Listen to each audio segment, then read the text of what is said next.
This watch is one of the first Seiko kinetic watches. Watches that store energy from your movement. Why is that important? Well, it isn't really when you're considering the watch. It's a timepiece, but it is my favorite watch and now has two special stories behind it.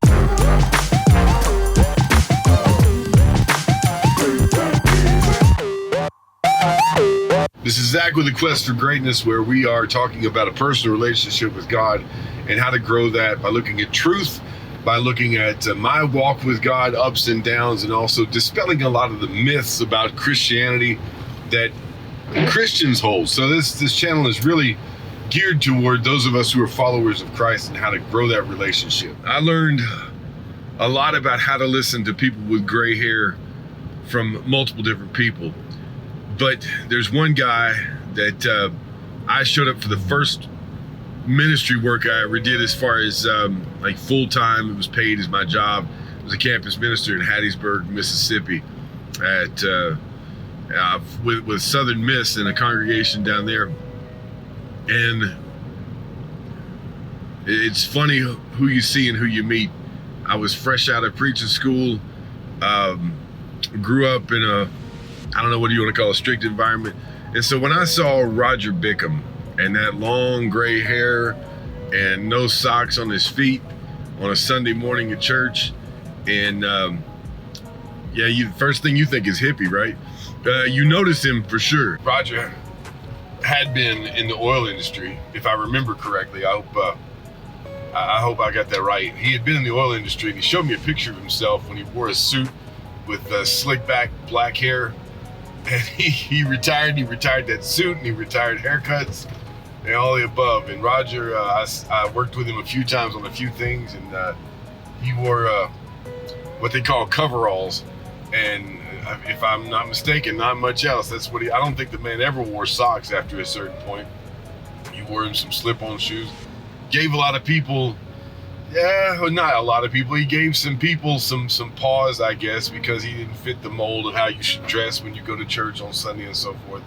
But Roger was his own man. He and his wife, Ann, started and owned a restaurant called the Movie Star, and I believe that's in Petal or Purvis. I can't remember. I get a lot of those places mixed up now because it's been a while. But anyway, if you're ever through that area of Mississippi, South Mississippi, you need to make a point to go by the Movie Star, because that food, that brisket, I learned early that you pay attention to older people when they're talking, and it's by the grace of God. It wasn't because I was that smart, but I figured it out early. And Roger rewarded that attention. People like him rewarded that attention, because when you got to sit and listen to him and talk to him, he would tell you stories and give you little nuggets of wisdom, some of which I still remember and carry with me today and pass on to other people. For instance, when his wife Ann had passed years ago, I got to spend a little time with him. And even before she did, while she was in the hospital, and we would have some conversation. And I remember one thing that I still try to use in my marriage and pass on to young people as well. And he said he and his wife remembered that the other was an adult. They didn't badger each other. They didn't nag each other. They didn't tell each other what to do. He remembered that she's an adult woman, and she remembered that he's an adult man. And that came with mistakes, and it also came with all the good. And I have tried to give that wisdom over, instead of trying to change another person, instead of trying to dictate to the spouse what you should and shouldn't do and so forth. That has served me very well. And I realize as I've gotten older how difficult that can be at times, especially if you're a control freak like I am. Roger's another one that taught me how to value who somebody is, not what you see. Look, I did come up from sort of a strict upbringing about how a person appears, and when you go to church, you should look like this, that, and the other. And Roger didn't fit that mold.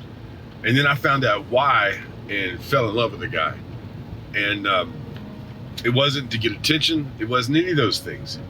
But Roger was more about the heart instead of all the other things that many of us as Christians who go to church put emphasis on. None of that stuff mattered. Then you find out as you read your Bible that Jesus didn't care about all that stuff either. So what about that watch? Why did I show you a watch at the beginning? Well, that's one more story with Roger. That watch, first of all, you got to understand the background to it and then appreciate. My wife and I, Laura, were dating and not doing so well. We had dated for a long time, and she'll tell you, and I will too, I was a jerk. I mean, I really was. We had dated for too long. I didn't know what I had. And so we were kind of up and down. And it sounds dramatic, but you know, when you think now about what all I could have lost because I was a jerk to her, it's almost tragic. In the midst of all that, I had a birthday. We both worked at a jewelry store. You know, she got me my job working as a goldsmith, being trained. And I hadn't been there very long. And I had a birthday. And she bought that watch. If you look at it, it's white with gold trim. She bought that watch with a lot of hard-earned money and gave it to me at a time when it shocked me, honestly, because I knew who I was and who I wasn't being toward her. And I found out later on she bought that watch with the gold trim because she thought later on that would match and really look good with a gold wedding band. I was such a stupid guy because I don't even know why I hadn't asked her to marry me. So fast forward about 3 years later, and the watch has much more meaning now. I appreciate it. I've got Laura and I've got 2 children by that time. And so I've grown some. Well, I was out playing basketball with a bunch of guys, and no, actually on my own. And I took that watch off and laid it at the base of the pole, this outdoor court. And it was just me. And so, of course, I got done playing and got in the car and drove off, no watch. And still sick about it to this day. Now, I'm not much older by the time I'm in Hattiesburg. And, you know, where I've met Roger. And I'm sitting in his restaurant. And if I'm not mistaken, I can't remember. I think I was with Ron Montgomery. And we went to eat at the Movie Star. And Roger comes out just to greet us because he's always a gentleman. He's always kind-hearted. He always takes time to talk to you. Roger has that watch on. And you don't see that watch very much. So, of course, that's the first thing that came to mind. So I told Roger that story. And I told him, you know, how stupid I was and so forth, and I didn't think anything else about it. Roger unbuckles the watch and reaches it out to me and says, "Here." I was shocked. And so I thought, no, what are you talking about? Here, it's yours. I said, Roger, there's no way I can take your watch. He said, you have to take it. And I can't remember the exact words because I was so shocked, but he basically told me, you have to take it. And I want to give it to you. And I just sat there stunned. It's not because he gave me a watch. It has nothing to do with the monetary value. It has everything to do with the story, with my wife, with the face she had in me, the story behind it. Even now starts to tear up a little bit thinking about it. And here this man just gives it to me. It has, again, monetary value has nothing to do with it. Now, for a while, I thought, you know, it's so wonderful that he gave me that watch.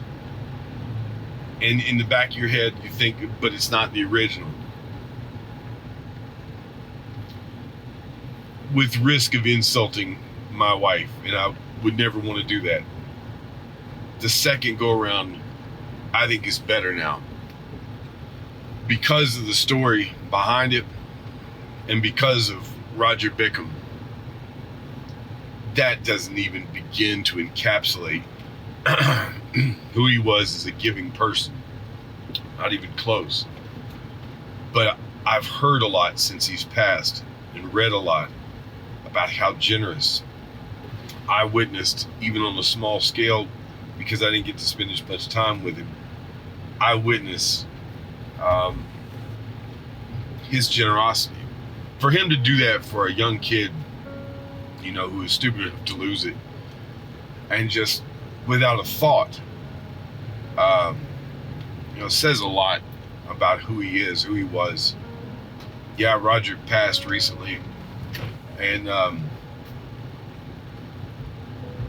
yeah, I hadn't talked to him in years, but that was a special man, and there are countless other bits of wisdom that I'm not going to share in this video, but I just wanted to make this one to tell you, to remind you that God has given us older people, and thank God for those people, and go listen to those people, go talk to them, go watch them, go learn from them.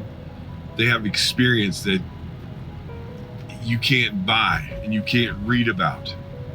And Paul told Timothy to instruct those older ones to teach us. And I know we live in a day and age when you look at somebody who's older, you look at somebody my age and think, well, he has no clue. He's out of touch. I'm glad Roger was out of touch because I could learn from him. You can't learn as much from your peers as you can from those who've gone before you. So I'll miss Roger. I hope this is a tribute to him, and I hope it teaches you and me again to gain that wisdom from other people, and that again helps us in our relationship with God, in our walk with him. Let me say to the family, my prayers continue to be with you. Our prayers at our home continue to be with you. And what a wonderful man.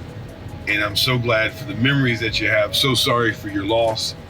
And I so appreciate Roger Bickham, and appreciate and remember his wife Ann as well, and that family. That family of his, you know who you are. They are a living testimony of who those two were. So I love you guys, and thanks for letting me share this.